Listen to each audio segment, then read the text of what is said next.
আজকে সম্পূর্ণই একটি অন্য বিষয়বস্তু নিয়ে হাজির হলাম। সবাইকে আমার মহাষষ্ঠীর আন্তরিক প্রীতি শুভেচ্ছা, বড়দের প্রণাম। একদম অন্য জায়গায় দাঁড়িয়ে আজকে প্রোগ্রামটা করছি।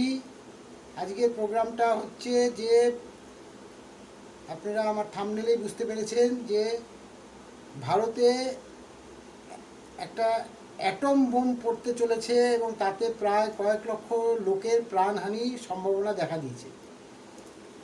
নমস্কার, আমি তুষার ভট্টাচার্য আর আপনারা দেখছেন আমার ছোট্ট ইউটিউব চ্যানেল স্টেট স্পিক্স। আপনাদের মনের কথা বলে, আপনাদেরকে ভাবতে সাহায্য করে।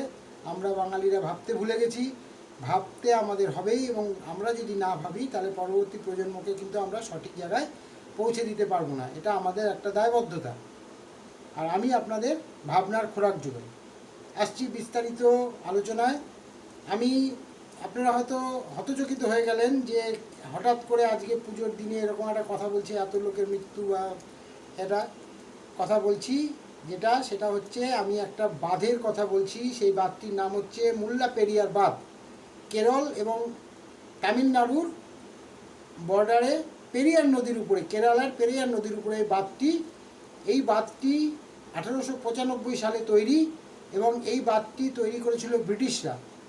একটি বাঁধের সাধারণত 50 থেকে 60 বছর আয়ু থাকে, সেটা চলতে পারে, তারপরে তার রক্ষণাবেক্ষণের উপরেও সেটা নির্ভর করে। কিন্তু 1895 সালের পরে আজকে প্রায় 150 বছর অতিক্রান্ত হয়ে গেছে। বাঁধটি ওই কোনো রকম মেরামতি হয়, তালিতাপ্পা মারা হয়, তামিলনাড়ু সরকার সেটা করে। 176 ফুট উঁচু আর 1200 ফুট চওড়া, দৈর্ঘ্যটা 1200 ফুট। এই বাঁধটি নিয়ে তামিলনাড়ু এবং কেরালার গভর্নমেন্টের মধ্যে প্রচুর চলছে ঝগড়াঝাটি, বিবাদ।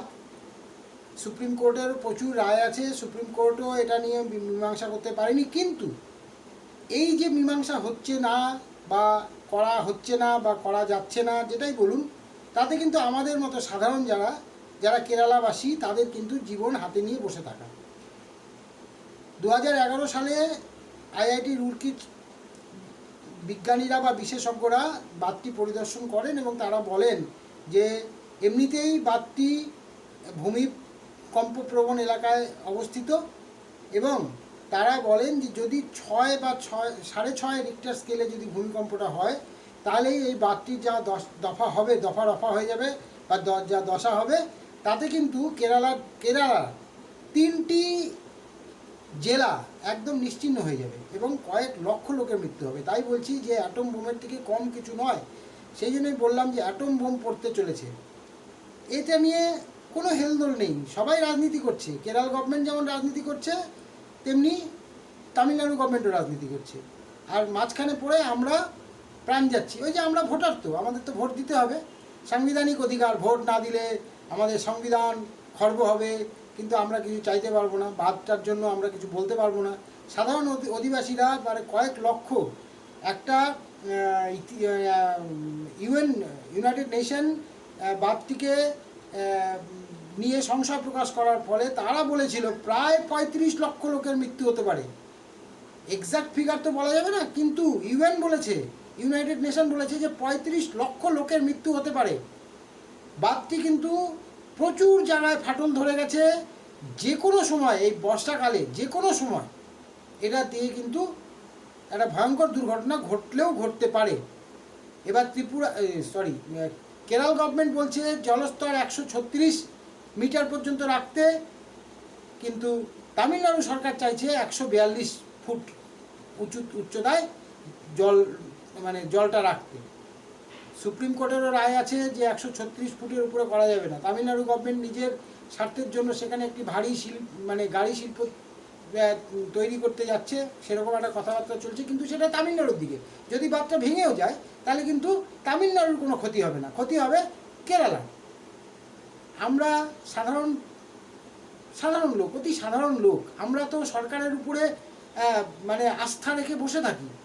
কিন্তু এরা, এই সরকার যারা হন, যে দলেরই সরকার হন না কেন, তারা কিন্তু আমাদেরকে কিন্তু সেইভাবে সঠিক বিচারটি দেয় না। এই যে বাদটি নিয়ে যেটা চলছে, এটা কিন্তু আজকে থেকে নয়। 2009 সালেও সুপ্রিম কোর্টের অর্ডার আছে, 2011 সালে সুপ্রিম কোর্টের ভার্ডিক্ট আছে, 2014 সালে আছে। রুড়কি, আইআইটি রুড়কি তার উপরে গবেষণা করেছে বাদটির উপরে। তারা বলেছেন যে এই বাদটি যে কোনো সময় ভেঙে যেতে পারে, মানে কোনো কর্ণপাত নেই। এবার যে তার যে একটা সাবস্টিটিউট ব্যবস্থা করা, তার ধারে যে বলেছে, ইউএন বলেছে 3টে জেলা, ভাবতে পারেন 3টে জেলা নিশ্চিহ্ন হয়ে যাবে যদি হয়, 35 লক্ষ লোকের মৃত্যু হতে পারে। আমরা কিন্তু মানে আমরা সাধারণ লোকদের জীবনের কোনো দামই নেই। যেমন পশ্চিমবঙ্গের ঘটনা তো আমরা দেখতেই পাচ্ছি, যে অবস্থা আমরা পড়েছি, আমাদের জীবনের কোনো দাম নেই, আমরা ভোট দিয়ে যাব।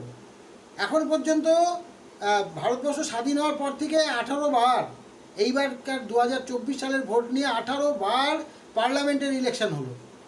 18 বার, 18 যদি কেউ 10 বার বা 12 বার তো অনেকেই দিয়েছেন ভোট, কারণ 5 বারং 60, 5 বছর পর পর যদি ভোট ধরি 60 বছর তো লোকে বাঁচে। আজকের দিনে যারা আছে 12-14 বার পর্যন্ত ভোট দিয়েছে, তাদের কি কোনো অধিকার নেই, কোনো রাইটস নেই সরকারের কাছে চাওয়ার, কিছু বলার? কিন্তু ওই যে আমরা ছাগলের তৃতীয় বাচ্চা, আমাদের কোনো মূল্য নেই, আমরা শুধু ভোট দান করতে পারি কিন্তু কিছু চাইতে পারি না। কিছু চাইলে আমাদের ভর্ৎসনা পেতে হয়। আমরা সরকারের কাছে আমাদের যে রাইট টু স্পিক সেইটাও কেড়ে নেওয়া হচ্ছে।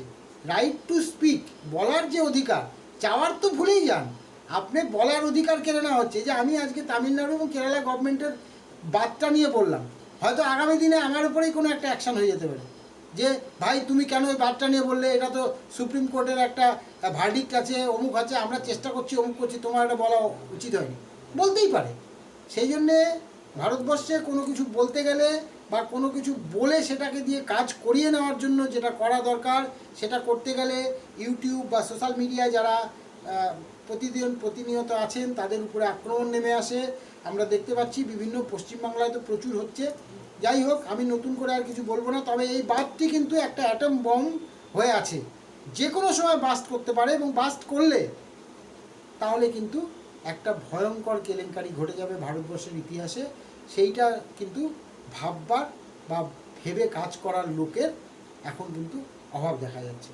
আজকে বেশি কিছু বলবো না, আজকে অল্পের উপরেই ছাড়বো। সবাই পুজো টুজো দেখছেন, দেখুন, আনন্দ করুন, মজা করুন, উৎসবে থাকুন, কিন্তু ওই অভয়া মেয়েটির কথা ভুলবেন না। আমরা সবাই জাস্টিস চাচ্ছি, আমরাও জাস্টিস চাই, কিন্তু সেটা যেন দ্রুত আমরা জাস্টিসটা পাই, সে ব্যবস্থাটা সরকার যদি করে, বা সিবিআই বা কেন্দ্রীয় সরকার যদি করে, তাহলে খুব ভালো হয়। আজকে এই পর্যন্তই। সবাই সুস্থ থাকবেন, ভালো থাকবেন, সুন্দর থাকবেন।